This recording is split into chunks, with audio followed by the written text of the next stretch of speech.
नमस्कार दोस्तों, अभी आप देख रहे हैं ताजा खबर और इस समय की खबर आपको बता दें दोस्तों कि पावर स्टार पवन सिंह ने सिंगर अनुपमा यादव को दिया लाखों का गिफ्ट। जी हां दोस्तों, आपने सही सुना, अनुपमा यादव को दिया पावर स्टार पवन सिंह ने लाखों का गिफ्ट। जी हां दोस्तों, आपको वीडियो पूरा दिखाएंगे, वीडियो स्किप नहीं कीजिएगा। अगर मेरे चैनल पे आप पहली बार आए हैं तो लाइक शेयर साथ ही सब्सक्राइब जरूर कर दीजिएगा।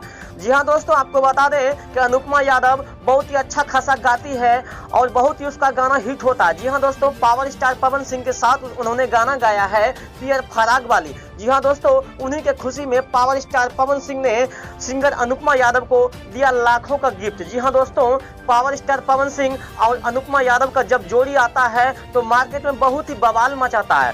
जी हां दोस्तों, उसी तरह लगन का बहुत ही ज्यादा बजने वाला गाना जो कि पियर फराग वाली पवन सिंह का रिलीज हुआ है एमएमबी रिकॉर्ड से, बहुत ही तहलका मचा रहा है। जी हां दोस्तों, आपको बता दें कि पावर स्टार पवन सिंह हर हमेशा एक नया लकीर खींचता है। आपकी क्या राय है दोस्तों, कमेंट बॉक्स में जरूर बताएं।